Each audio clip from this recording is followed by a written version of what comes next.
Have you ever stopped to think that sometimes paying cash for your home is actually the worst financial decision you could make?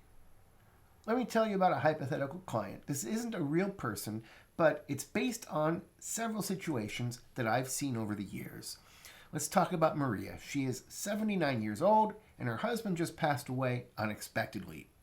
Now, for decades, they lived in a beautiful home, they raised their family there, they built memories there, but now she's alone. And her house has become a problem. It's 2 stories, the bedrooms are upstairs, the yard requires constant maintenance, and she has a hard time getting around. And most importantly, her children and grandchildren all live here in the East Bay. She's hours away. She does not want to spend the rest of her life driving back and forth just to see the people she loves. So she starts looking. And eventually she finds the perfect home. It's right here, close to Walnut Creek, less than a mile from her children. Her grandkids can literally stop by after school. It's a flat lot. Everything is on one level. Perfect for what she needs. It's exactly the kind of house someone would design if they wanted to age in place comfortably. There's only one problem. It costs $3 million. Now, some people hear that number and they immediately think, well, if she's buying a $3 million house, she's obviously rich. Well, not necessarily, guys. Her wealth isn't sitting in a checking account.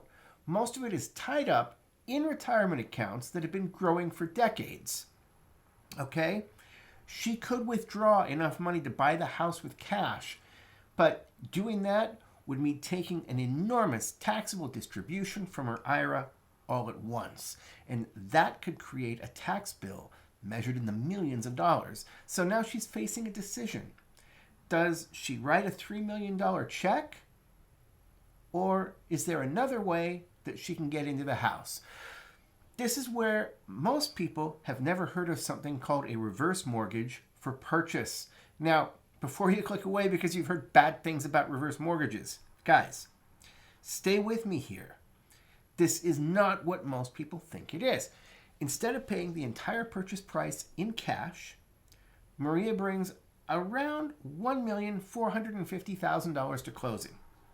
The reverse mortgage finances approximately $1,550,000, and she buys the same $3 million home, but she does not have to liquidate nearly as much of her retirement savings.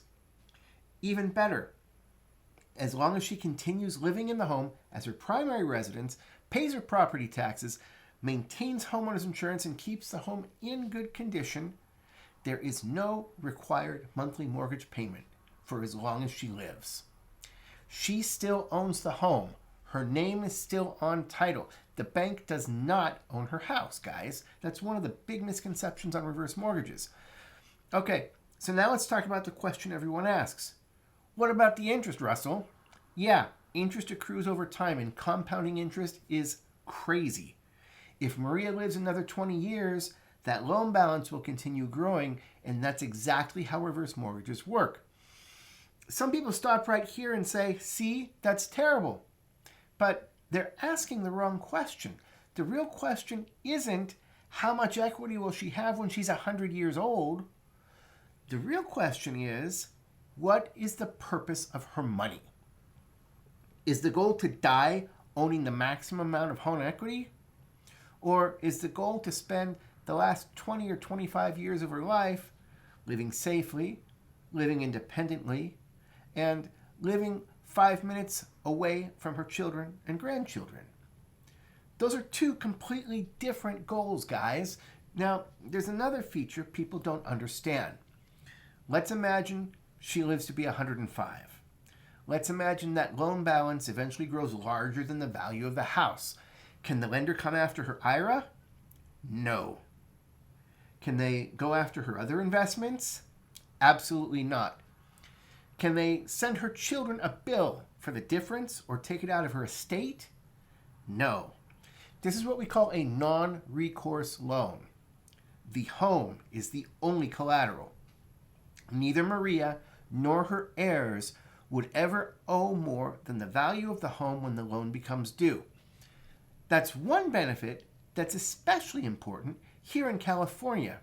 And because she's moving within California and qualifies under our property tax transfer rules, she might even be able to transfer her existing property tax base to the new home. That means she could move into a $3 million home without seeing her property taxes jump to what a typical buyer might pay. For many seniors, that can make a tremendous difference in their monthly cash flow. Now, am I saying everyone over 55 should get a reverse mortgage? Absolutely not. There are plenty of situations where it is not the right answer. But guys, there are also thousands of California seniors who have never even been told this option exists. And sometimes the smartest financial decision is not paying cash. Sometimes it's preserving your retirement assets, reducing taxes, and moving closer to the people you love and creating a retirement that works for you instead of being trapped in a house that no longer fits your life. If you'd like to see whether a reverse mortgage for purchase could work for your situation or for your parents, I'd be happy to walk through the numbers with you. Listen, every situation is different. But sometimes the right loan isn't about borrowing money. It's about buying a better retirement.